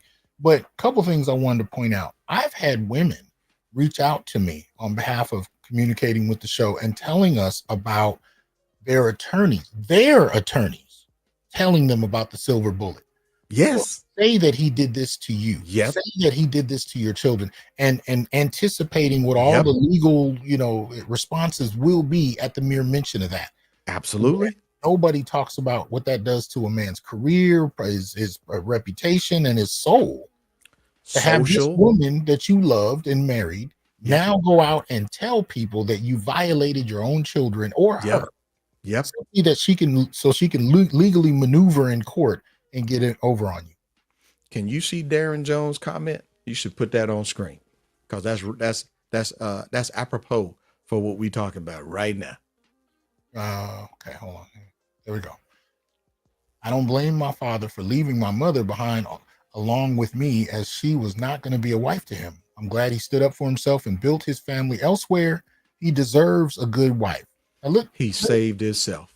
Yes, he did. And this is what's key. One of my favorite comedians who's passed away, rest in peace, Patrice O'Neal, he said something that slapped me in the face one day. He said, "You don't really become," and I'm paraphrasing, and I might not be doing it the best job, but he said, "You really become a man when you figure out that your mother was your father's woman." Yeah.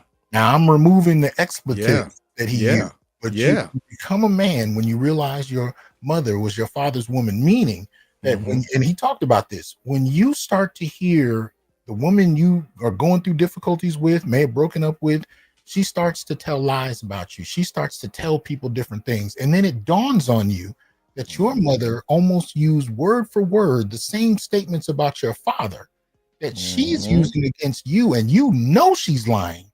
It hits you in the face. And then when you begin to do some work, and as you intimated earlier, if you give your father a chance and you sit down. Now, this is not to say that every father's perfect. This isn't to say everything's going to work out great, but 9 times out of 10, you're going to learn something you didn't know if you sit down with that man. And some men have reported that their fathers opened up a box of receipts and had proof with him.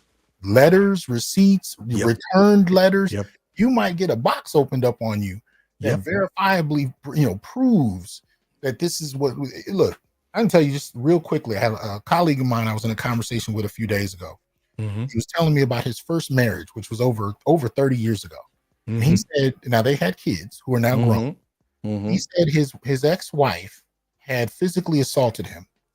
Yep. So in adulthood, the kid, one of his Mhm. daughters asked her about it, and she said, yes, he did this to me, and this happened. Mhm.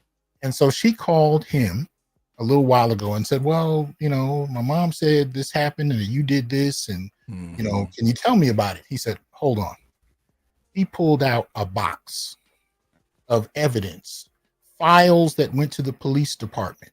He said, I knew this day would come, and I knew she would only tell part of the story. By the time he was done providing her documentation, it was clear he had not only not put hands on her, but the woman had instigated and initiated the violence, and then went so far as to attack the police officers when they showed up back in the late 1980s. So she figured she could just fudge the story and it would go there. At the end of that conversation, this daughter, this grown child of this woman, had to finally come to grips with the reality of her mother's behavior, past and above and beyond what her mother decided to share. And this is what we're talking about: evidence-based discussions about family, about what really goes on behind the scenes, and the importance of that as it pertains to why a couple may have split and how men are treated, especially in court. You know, I just wanted to put that on the table because that's what we're looking at. And that's not rare. That is not rare. And a lot of folks in the community, they want to keep those things as hush, hush, don't talk about it. But when you know, there's only so much that the brothers can take before he's going to need an outlet. And shows like yours are I think we're trying to help the brothers know, number one, you're justified in how you feel, but you got to be smart in how you handle it so that you don't end up in a criminal case, because the criminal case messes with your money. It messes with your social, emotional, mental, and all of that. It makes it exponentially worse. Okay. And I've actually, I'll give you an example. I had a guy attending one of my workshops, and he was just there to be a speaker, mind you. Okay. He heard me teaching this technique to the guys in my fatherhood program that day. And I said, in addition to this thing right here, this right here is a personal wireless security device. Yes, sir. AKA the Johnny Depp model. The man heard me that day when I told him, I said, listen, your ex-wife is from what you described to me, is going to provoke you, and she's going to try to stage getting you arrested on a DV charge. And this is where stoicism requires that you're going to have to be so emotionally grounded that you don't take debate. And what I shared with him, I said, listen, it is not about whether or not you can win a physical confrontation with her. Yeah. On the basics of physical capacity and power, you will win that. But the optics of what it looks like when the police show up, you got to be mindful of the optics. Yes, sir. So Yes, sir. told the guys, I says, well, here's what you do. Don't do the private conversations with her. Don't invite her to your house. You do exchanges with the kids. Look, when you want to have your kids picked up, you want the exchange place to be right in front of the police, and you hire an off-duty officer or an on-duty officer to view the exchange. And you get to leave first with the kids. But this event that happened that day was, I told this guy who was another speaker that joined my team that day, I said, if you're mindful of the optics, when she's talking a whole bunch of stuff, she's trying to rile you up. It's an attempt to provoke you. She's going to question your manhood. She's going to tell you how, listen, that's why I left you and you wasn't no good. And Chad Ray, Chad Roan and Pook and them, they better men than you. And then she'll question your sexual performance and a whole bunch of other stuff. Yes, I mean, sir. there will be some low blows. Do you hear Yes. me? Yes. And then she'll swing on you. Mm-hmm. I say, now, don't take the bait. Here's Right. what you do. I said, in those situations, is you got to attract attention toward you. And while you are retreating from her, you got to yell, help, help. Someone calls the police. I'm being attacked. And look, your hands are in a protective mode where you won't get your face injured and stuff. And you are retreating. Yes. Well, guess what, Dr. Johnson? What happens when what do the witnesses see? Right. They see you being attacked. They see you being assaulted. And just look, shortly after I gave all the other details of what I recommended for men to do, be smart, be mindful of the optics of how it's going to look when the police show up. And these days, you want to hit that record button on your video. You want to also have your exchanges with your kids recorded on video. You want to have your all record app turned on. And as much as possible, you don't want to talk to her by phone no more. Unless your calls are being recorded 100% of the time. Find out what you need to do legally, because in some states it has to be a two-party notification. Yeah. But if you're in a state like mine, which means it's a one-party state, and that means as long as you're a party to that conversation, you're the only one has to know that it's being recorded. Your goal is to get evidence of off the hinge behavior, violent, provocative, totally loose screws. You get me? Now, what state are you in? Just for the sake. I'm in Georgia. You're in Georgia. But you can actually go out and use your AI tools, and you can actually get a list of all of the states that have two-party consent requirements for recording video and audio, and one-party states. But the whole thing is learning how to be tactical, how to be strategic. Yes. And if you're careful with how you do this, you can build yourself a case toward you getting full custody of your kids based on what's in the best interest of your child. She's the most violent. She's the most emotionally unstable. She's the most unhinged. She's been in all kind of court cases. She done swung on the sisterhood. She done beat up Chad Roan and Pookie. I mean, in that particular instance that day, that guy left and went home, and his wife came to his house, his ex-wife, uninvited. Tried to start a fight, pick a fight, and he remembered. He was so excited when he called me back. He said, man, I applied everything that you said, and I had about 10 witnesses, and she got arrested, and I'm pressing charges. Uh-oh. There it That's is. That's the second part. Brothers, you got to press charges. If you want to modify bad behavior, they absolutely have to face consequences. See, we don't. A lot of brothers will well, she was my wife. She had my kids. She was just acting out. She'll calm down now that this has happened, and we give her a pass, and then we give her another pass, and another. And then by the time you actually want to have the law operate on your behalf, there's no chain of evidence. There's no track record. Nope. You just look like you coming out of the blue saying these things. You know what I mean? But the other thing that I've noticed when it comes to this is I've had brothers tell me, well, you know, if a woman bucks up on me, I ain't gonna take it. You know, I'm a dominator. And I try to tell those brothers, you're not really fighting her. And this is what she understands that a lot of us don't. She's playing checkers to some extent. We playing checkers. Exactly. I mean, she's playing chess. We playing checkers. She understands what she's using and imposing on you. We have to get it in our minds. You're not fighting her. You're fighting her and the state. And the way manipulating the situation, the state is going to have the final say. And I have some brothers talking about, I don't care. I'll go to jail because I ain't going to take it. And I'm like, nah, that's you wasted a lot of time. That's easy to say till he gets convicted of a felony and it mess up and it totally ruins his employability. There you go. There you go. And I don't care if you're if you're a business owner and you're doing well. I don't care if you're an ex-con that's gotten on your feet and gotten your stuff together, or you're a white collar guy that's never been to jail. In none of those circumstances does going to jail benefit you at all. Never. Just so you can say that she ain't gonna just do stuff that you're gonna take. It's not. You gotta play chess.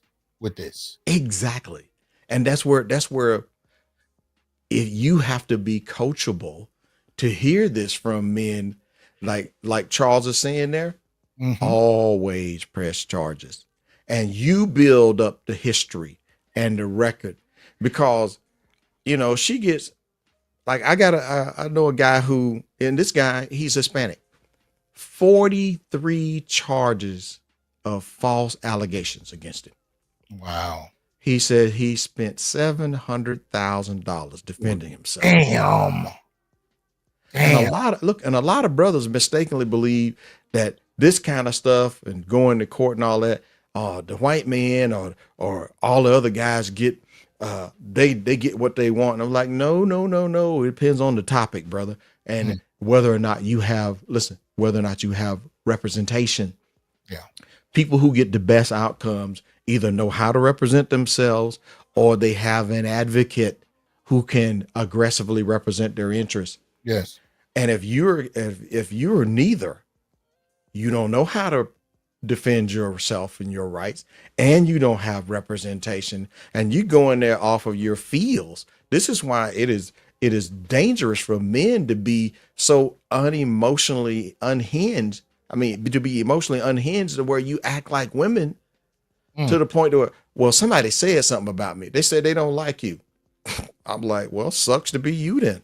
Pretty much. Hey, look, some people gonna like my tie, and some people not gonna like my tie. There it is. I don't care. They didn't buy it. You with me? Yes.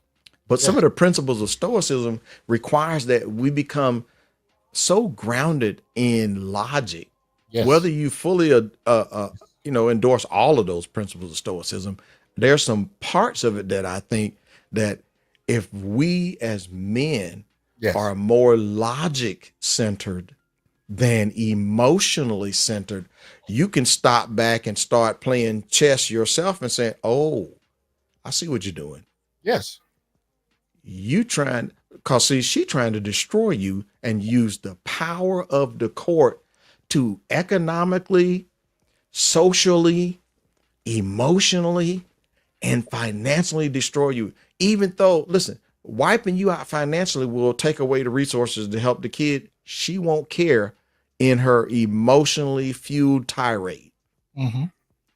And because you never held her accountable for those 54 times, but on that 55th time when you had enough, and you did her like that chick in that Tyler Perry movie when she bucked up in the face and told him about how the white guy was a right. And he slapped her so hard she went over a couch. Over the counter. Now, you might be ethically correct, but I can tell you on the optics how this is going to end for you. Exactly. Your job is in danger. Yes. And if you get locked up over the holiday weekend, you're going to be there. They ain't going to let you post bond because she going to tell them, I'm afraid of him. I need an emergency protective, or you're not going to even be able to get back there to get your clothes without a policeman. All for 10 to 15 seconds of get back. All for 10 to 15 seconds of get back. So listen, there's a need for men advocates and men coaches, but you know what? I've learned a brother has to reach a point to where he says, I'm tired of the suffering. Yeah. I want to opt out of it. There has to be a better way, because if I keep allowing the injustice and the consequences of what's being done to me, I'm always being reactive toward this stuff. I need to get in front of this thing. Right. How do I save myself, Dr. Johnson, Mr. Smith? Tactics there you can learn. Yes. But look, you're gonna find out that it's gonna require you to change your behavior. Yes. And look, and you're gonna have to come to the courtroom like this. You might have to get your locks nice and edged up and trimmed up and clean. And that's not that's not the day to come in there with your pimp hat on. Okay. Yeah. And I'm sorry, go ahead. I'm just gonna say this. I saw a guy, this guy was a pastor. He tried to come in and say that he couldn't pay child support while he had his hands loaded with gold and diamonds. Oh, no. He went to jail that day and he was surprised. Somebody sent him to me as a male advocate, and I told him I would have put you under the jail. Mm. I said, you don't do nothing for your kids and you a pastor? Yeah. Oh, wow. I'm like, Yeah. you a piss poor example of how it should be done. And he listen, going to jail did help him modify his behavior. I bet but every lesson is not required that you learn it the hard way. Well, I yield to you, doctor. I've seen situations now where men are recording early enough in the situation that when the police show up, presumably to arrest him because she's the one that called, yep, he's able to show video on the spot. And I'm not saying this works in all circumstances in all states, but I'm saying I've seen situations where those police officers came to arrest him and took her away in cuffs. Exactly. You know what I mean? We've seen these things. We know these things occur, but we have to prepare to operate in that fashion. And because they've weaponized the law against us in families for the last 4 to 5 decades at least. And we are just coming to grips. We've never really had an organized response as men or as black men until really social media, until the last 10 to 15 years. But it's the manosphere. The manosphere has been the place that we got to talk, and they couldn't stop us from talking. Whereas they've been doing this at least since the 1970s. You mean not in the 1960s, matter of fact. Yeah. And they tried to make it like color purple was the standard thing when that was a whole farce. Well, in some circles, they still act like the color purple is the standard today. Yeah. And so, men have not had an organized response until very recently. And it's time that brothers take this seriously and begin to amass evidence, document, organize yourself, be prepared as you can be for these circumstances, and have the humility to ask your brothers for help. Obviously, we got Mr. Carnell Smith here. You can reach out to him as a consult, as an advisor, and get some insight about how you can navigate your situation. You want to now. I've done this every time I've had him on the show, and I need to apologize. I promise to respect his time, and then I just end up trying to hold on to him as long as possible to get this information out. But so I want to thank you again for coming on the show, and I want you, if you would, to tell people the best way to reach you and how to keep up with what you're doing. Oh, thank you, Dr. Johnson. First, I appreciate you for having the courage that, hey, we're gonna talk about it. Yes, sir. We're gonna speak on these things, and it don't matter who don't like it in the sisterhood. Yes. One of your members of the audience actually put up the headline of my talk that I did at the Black Manosphere, and it's a very short statement about MMP. Is that it? That's it right there. Gentlemen, you got to learn how to protect your mind, your money, and your passport. It is possible. What a good brother Andre from Love, I think Love Without Limits, I believe it is, talks about how you can make America your second home. That was my first time getting to meet that good brother. He also spoke there at the Black Manosphere Conclave. How you can reach me, you want to stay in contact with me, is very simple. thepaternitycoach.com. THE paternitycoach.com. I believe in advocating for legal rights for men and boys. In spite of this gynocentric focus to where they want you to believe all women, I don't believe. I believe evidence. I believe that men and boys can be protected, but it's going to require us to lose some of our unnecessary chivalry to where we try to protect women from the consequences of their own actions, and then it ends up being used against us. I think some of them going to actually have to sit in that 6x9 cell to learn that actions have consequences, and that she going to have to either modify her behavior or she going to progressively lead her to some prison time. Well, and I think that goes along with what Officer Charles Faulkner says here. Remember, fellas, the same woman you created those children with is not going to be the same person you're in that courthouse against. Yes, sir.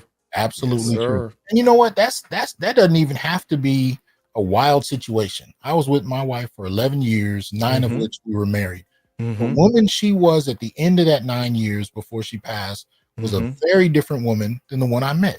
And I was a very different man than the one I met. Of course. So why would we assume that this is going to stay the same indefinitely? The woman you met, it's going to always be different. And that doesn't even have to be negative. But if it gets contentious, you have to prepare yourself to go to war in a courtroom or you know, however you need to do it logistically. And again, reach out to Mr. Carnell Smith to get that information. But you have to be prepared to go to war with someone that is very different than who you thought you knew. Listen, the good news is these days, I actually have an online course that I market where we have a professor who will teach you how to represent yourself. And he's been doing this since like the early 80s. So you got options. I got a couple of ways to help you get representation and cap your costs. Yes. When I went back to court and I finally won, I used a legal services plan that helped me cap my costs to $1,600. When previously I had to put up a retainer for $25,000 to sit at the table to just start having a discussion. And that $25,000 was gone before we got to court. Hey, there is a better way. I know somebody out there needs to hear this, is listening to it. I hope you're taking notes. Hell, even in our own chat, we got Officer Charles Faulkner. Support Charles Faulkner's channel and ask him questions because he's constantly giving statistics and real life situations about these things as they occur. And I'm talking about he's the police officer showing up to the door when somebody done accused somebody of hitting somebody. He can tell you those stories all the way down to the ground. So reach out to the brother, support his channel as well. But thank you again, Carnell. We're going to have to bring you back and hopefully not have as long a break as we've had this time. But I really appreciate what you brought to the brothers. We thank you on behalf of the Onyx Report. And if there's anything we can collaborate on, please feel free to let me know, brother. Will do, sir. And look, thank you for what you're doing, even from the political side of showing the brothers, hey, with your manifest, that there's ideas out there. Listen, if you want to learn how to be an advocate and take some of these ideas to your own state, I'm telling you guys, you can get this done. It doesn't take 10,000 people. We've got laws changed with groups as small as 25 people. It just need to be a dedicated few with a strategy and a plan. Yes, sir. Yes, sir. Well, look, my pleasure being on the Onyx Report again, my good brother. Hey, man, much appreciated. My best to you and the family, man. Thank you, sir. All right, peace. Shout out to Carnell Smith, doing excellent work as usual. If you haven't seen the last couple shows we've done over the years, just go ahead and put in my name, Hasan Johnson, Carnell Smith. You should watch all of those. The brother is on point.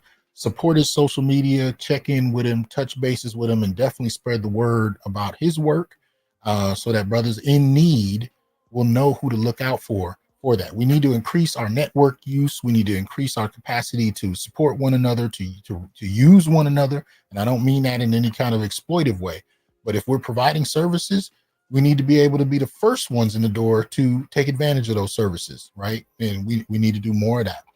There's one last short video that I want to show that honors fathers before we walk out this room, because I'm playing this one as a reminder to brothers of how important we are. Now, a lot of the time when it comes to children, and I've seen this my whole life, men are often not called into the equation until, a young man in particular reaches his teen years, and then we're called to come in and fix and correct. But I want to show you a clip of something that points out how important fathers are from a very young age. And I'm doing this because this whole show is dedicated to the importance of Black fathers.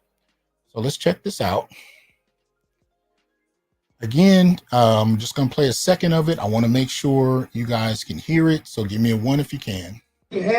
Okay, so if you heard that little bit of sound, let me know. Give me a 1 if you did. I had some bad experiences with Facebook, so I just want to make sure I'm not playing a video halfway through to find out nobody can hear it. All right, so we got some 1s. So y'all check this out. This is coming from at New Emerging King. So here we go. It's up. Okay? right? I don't hear nothing. Let your dad fix that. Go over there to your daddy. Let him fix that. Fix it. 1, 2, 3. What you crying for? 1, 2, 3. What are you crying about? 1, 2, 3. Good. 1, 2, 3, 2. Yeah, you bring 1, 2. Okay, so you 1, 2. Something left until you say something. 1, 2. 1, 2, 3. Bye. Run. Go. Good. That's what I'm talking about. That's what I'm talking about. Go run with your brother anyway. One mess up, everybody go. Everybody go. Go. Come on, Go. come here. What are you crying about? You still don't know? Huh? Go on. Go fast. You know why you're crying now? What's up? Why you crying? Good. Why did you do that? You know why he hit you in the eye? Because you didn't have your hands up. You understand? 1, 2, 3. He's trying to teach you why your hands need to be up. Good. So 1, 2, next 3. time, if Good. he hits 1, 2, you 3. with the phone, Ah, it won't got hit you in it. the eye 1, because 2, your 3. hand be up. You understand? Good. 1, 2, 3. Put your hands up. I hit Come you in the on. face. Now put your Come hand on. back up. Come on. Your Come on. hand is there to block that shot. You understand? That's why you got hit in the eye. What you gonna do with his hand? Say something. What you gonna do with his hand? You gonna put it up now, right? Knock your hand down. So that way you don't get hit in the eye. You Elbow. understand? Elbow. That's why you got hit in the eye. He wants you to learn to put your hand up so you can protect yourself. You was crying, right? Show me you mad. Here you go. Put your hands up. Hand up. Hand up. Boom. There you go. All right, now I want you to block a shot. I'm finna try to hit you, okay? You ready? Boom. All right, now throw a punch. Throw a punch. Throw a punch. Boom. Boom. Good job. Hand up. Boom. There you go. Throw a punch.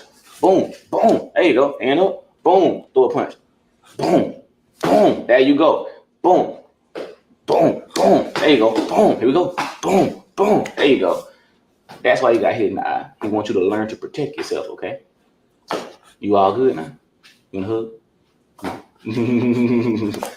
All righty. All right, go back and train. Go ahead. All right. All right. Right. Hold on. Where'd I go? There we go. So yeah, that's why brothers are necessary at every stage of development. And we're most effective when we can be there while they're young, so that by the time they reach teenage years, it's a little easier to communicate because you have an established method for doing so and an established presence. But when fathers are not allowed to participate and they're blocked, especially via policy, via institutions that we have less control over than women have access to, and we need to be more strategic, as Mr. Carnell Smith has been talking about, in order for us to be able to engage those institutions on better grounds. But until we're able to do that, we have to be able to fight to be in our children's lives. Because this is what prevents the kinds of crash outs that tend to happen earlier. As Dark Dragon 99 says, this is the way. Anyway, but that's real talk. And I wanted to show that just to give you a reminder of the importance of fathers. Because you saw that child just in a matter of minutes go from, tears to clarity. And fathers have a way of doing that with sons and daughters that I think does not get recognized enough. So anyway, shout out to you brothers who've been holding it down all this time and are continuing to do so. We're going to continue to do so. Make sure you tell me about your thoughts regarding what Carnell Smith and I talked about, things you want to add, experiences that you've had that you think the brothers could benefit from. Please share that information. Don't forget to also let us know your thoughts about a GI Bill reparations component being added to the Black male political agenda. And again, you can put up 18-point Black male political agenda, Dr. T. Hasan Johnson. You'll find it pretty easily. You go ahead and Google that. But anyway, that said, y'all have a good one. I will holler at y'all soon. Peace.